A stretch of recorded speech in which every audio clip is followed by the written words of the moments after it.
i.e. people's homes. I am strongly opposed to commercial creep and would not support efforts to allow such activities to encroach upon the areas where people currently live. Given the amount of available commercial and industrial land in this town, it's simply unnecessary. While previously serving on the town council, I was the planning board representative for 2 consecutive years, 2002 to 2004. During my tenure there, I actively led the charge to revise the town's growth management ordinance as well as adopt a residential phasing requirement. These 2 planning tools have helped to stabilize the annual growth rate of residential building in town, giving the town and school district the needed ability to proactively plan their services and infrastructure cost estimates on an annual basis. In addition, I also played a key role in getting the performance overlay districts on portions of Route 102 and Route 28 implemented as part of the town's zoning ordinance. These 2 special districts are designed to guide the type of commercial development that will help protect and retain our town's special character, the look and feel of Londonderry. Both of these districts have provisions that limit the size of commercial buildings that can be developed there, thereby protecting Londonderry from becoming home to a series of big box stores like so many of our neighboring communities. I personally believe that the majority of our residents do not want Londonderry to look that way. If elected, I will fight to retain the spirit and intent of the original performance overlay districts. Quality of life. This is truly the essence of my campaign. As a resident of Londonderry for 17 years, I clearly know why I chose to live and raise a family here. I was attracted to how the town looked and felt. Londonderry's rural character and aesthetic qualities were different than the place I came from, and even other communities nearby. In my dealings with friends, neighbors, and others I've met in town over this same 17-year period, they too have expressed very similar sentiments. It is one of the main reasons why so many people have invested their life savings to purchase a home in this community. Given the above, I believe one of the town council's main goals is to protect and retain what makes this town a special place to live and raise a family, and protect the life's savings that have been invested by so many. The town's fiscal, planning and zoning, and public policy initiatives should all be constructed in relation to this important goal. If elected, you will get that from Mike Brown. Economic development.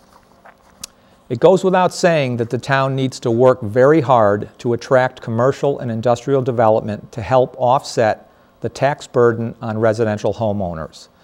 You will hear this, folks, from every candidate running for office this year. You heard the same thing last year, myself included. Where the rubber meets the road, however, is what each candidate considers to be viable economic development, not only in terms of location, but also the type of businesses the town should strive to attract. I strongly believe there is an important distinction between the two. If elected, my economic development focus will be centered on the areas that are already earmarked for the type of commercial and industrial businesses that Londonderry would truly benefit from in terms of tax revenue, job creation, and impact to the town's quality of life, traffic, service costs, and aesthetics. As a councilor, I would push for a concerted effort and focus on marketing the 700+ acres of prime industrial land near the airport in advance of the access road the state is currently constructing to that area. This location is ideally suited for businesses that will bring the type of non-residential revenue stream the town is looking for, along with the good jobs and along with limited impacts to the quality of life factors that are so important to our residents. While a tax increment finance district has been proposed as the primary funding mechanism needed for Londonderry's portion of a connector road to this area, I am not sold that this is the best approach. I strongly believe this area can be developed through a partnership effort between the town, private landowners, developers, and the Manchester Airport Authority. The funding should not all fall on the shoulders of the local taxpayer through a tax increment finance district. The other location I would push the town to focus on is the industrial land located off of Jacks Bridge Road. We already have a documented economic development success story occurring in this area right now. Harvey Industries is up and running there, and Penske Truck just announced they will be moving in right next door. These are great examples of quality tax revenue, good jobs, and low impact on the town's look and feel. And this is being done without a taxpayer-funded tax increment finance district. I will push for a concerted marketing effort to increase development in this area if elected. While other candidates may push for increased development of large retail box stores near Exit 5 or elsewhere in town, I strongly believe that would not result in the type of economic development Londonderry would truly benefit from. Large-scale retail brings significant additional traffic into town and has a much higher annual cost in terms of public services. The net tax revenue received on an annual basis is much lower than quality commercial and industrial development in the other areas of town I just mentioned. More importantly, this type of development impacts the quality of life factors that I believe are so important to the majority of our residents. If elected, I will push for the town to spend its economic development efforts on the right businesses in the right areas of town.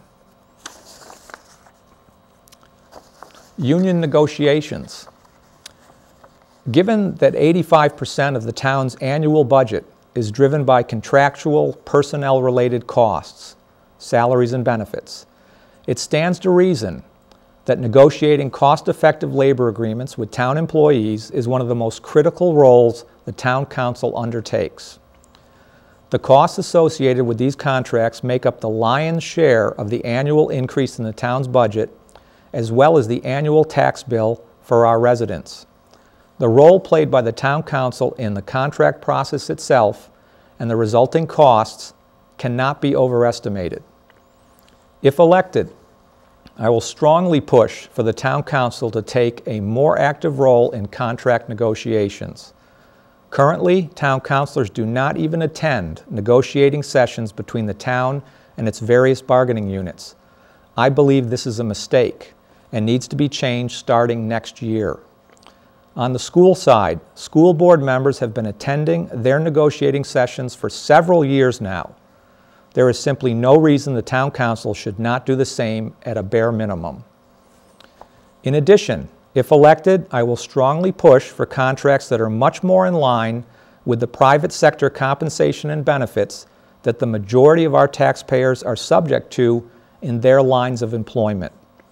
I do not believe that working for a municipality should afford anybody a higher level of compensation and benefit package than those who have to foot the annual bill themselves, the taxpayers.